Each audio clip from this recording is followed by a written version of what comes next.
Okay, this is lesson 5-8 in your geometry book, page 259, pre-algebra, and it's a lesson about symmetry and geometrical symmetry.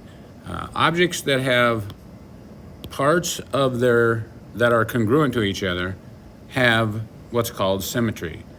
In nature, there's two good examples here, butterfly wings and flower petals. They're naturally occurring symmetry and we can see that by, I'm going to grab a red line here, and we talk about a line of symmetry, and when we look at those butterfly wings, if I were to draw a line basically down the middle of that butterfly, we can see that the left-hand wing and body of the butterfly is basically the same as the right-hand wing and body of the butterfly. So that's what's called symmetry, that the objects have a repeated pattern across that central line of symmetry. Then there's a second kind of symmetry called rotational symmetry, and typically this is like a flower petal. So if we look at one flower petal, okay, we see that we can just start rotating that flower petal around the flower, and in this case it looks like we have about 8 flower petals, and they're basically the same shape.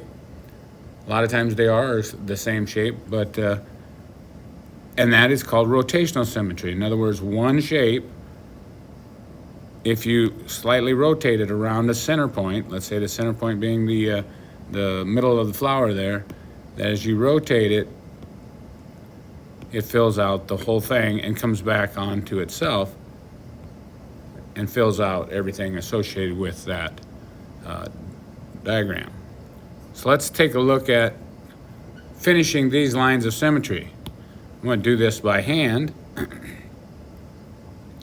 but the red line represents the line of symmetry, and the black line represents the diagram that we're trying to copy. So if we were to come down, basically down to here, then straight down, then over, and then up, we have copied that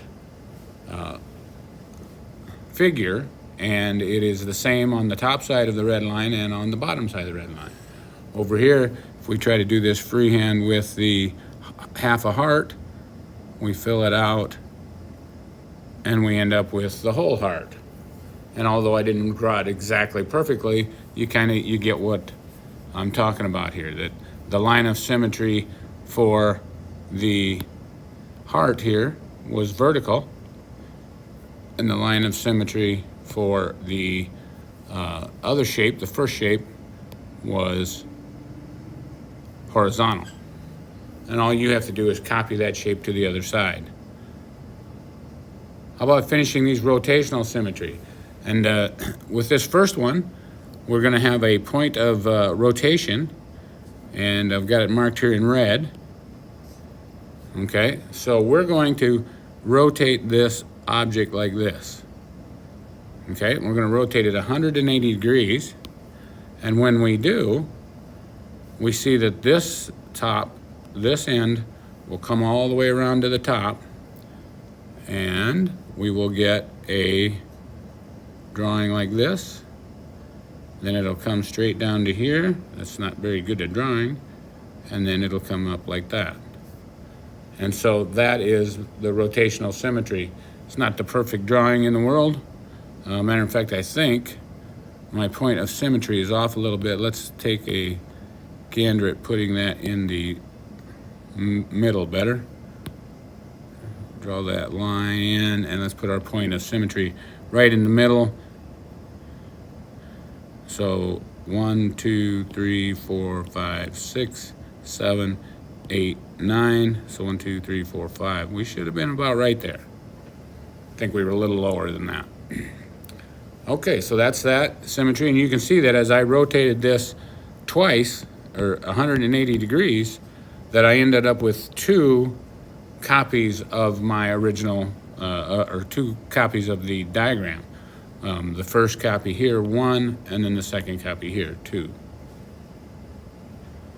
Now let's take a look at, and that's called twofold. That's where this twofold comes from, that you know there are two diagrams.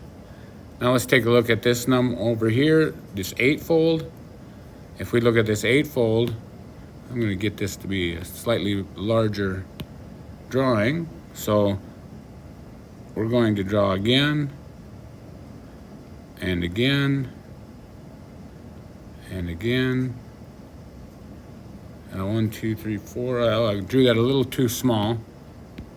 Let's draw that a little bit better. We know that we're going to go around 8 times. So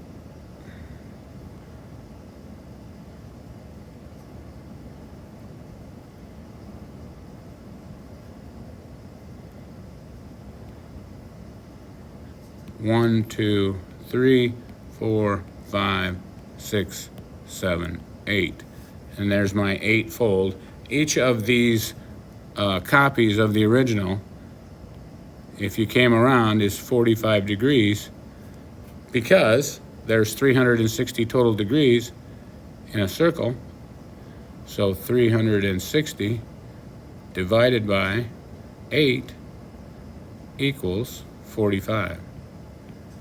And over on the first diagram, we know that we're 360 to go all the way around. Divide that by twofold, and we hit 180 degrees. So when we know the number of folds or the number of repetitions to make, we can figure out the degrees that the rotation has to be, just by dividing 360 by the number of folds in our diagram. And that really is basically everything associated with symmetry. It's just copy that thing over on a rotational basis, and sometimes you have many things to copy and sometimes you have only one, and that's it.